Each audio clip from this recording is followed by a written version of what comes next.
All right. Before I start, I just have to say that I am not associated whatsoever, nor do I speak for the voluntary human extinction movement.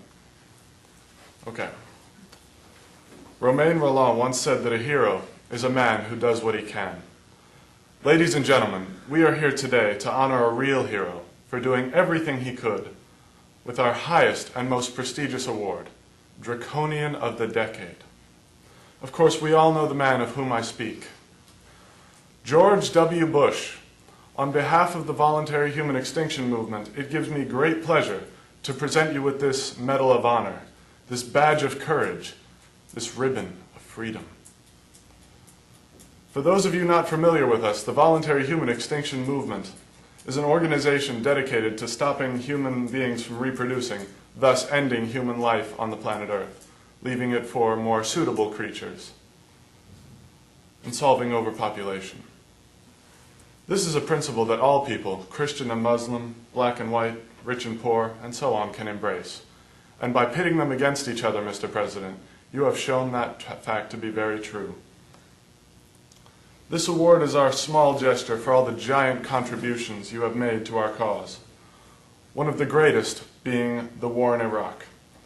Every day, thousands of people, innocent or otherwise, are slaughtered by the overproduction of weapons you yourself commissioned from your ranch in Crawford, showing us that you are dedicated to our cause, even when spending some time away from the Oval Office.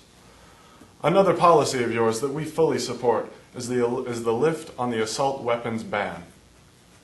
Because of your efforts, every deer hunter, gun collector, and domestic terrorist can now prevent the population of our beloved country, animal or otherwise, from reproducing for just 87 cents a head, no pun intended.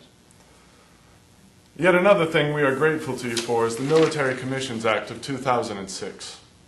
This brilliant and incredible piece of legislation, along with other moves such as FEMA's response to Hurricane Katrina, has made everyone so distrustful of their own government that in the future they may refuse government services such as Medicare, police protection, and even the Postal Service. This will hopefully lead to a rise in unaffordable medication, violent crimes, and undelivered Viagra. Furthermore, those few who still choose to speak out can be declared terrorists by you, sir, and locked up in Cuba, unable to reproduce while undergoing advanced interrogation techniques. But Mr. President, by far, the greatest contribution you have made to our movement is the destruction of the global economy. Your tax cuts and reckless spending of the government's money have taken Bill Clinton's surplus, shot it with an assault rifle, flew it to Cuba, waterboarded it, bombed it, and then spent another $1 trillion paying private corporations to burn it alive. This world debt will soon lead to global violence and chaos on an unimaginable scale once the citizens of various countries of the world see that their governments can no longer pay the police to keep criminals in line. Mr. President, on a personal note, I may just be a humble spokesperson with no children and what some may call extreme views. But you have become a source of inspirational wisdom to me. You formed a cabinet of your personal friends and with seemingly no effort got to do everything you wanted, despite the objections of fellow lawmakers and politicians. You are truly an inspiration to all those who want to do something but are being held back by the legal authority. In conclusion, Mr. President, you are not only an inspiration to those who truly understand the changes you are making, but a brilliant man capable of undoing a country over 200 years old in only 8. You have our eternal gratitude and assurances that even after humanity is long gone, your contributions and achievements will still be remembered.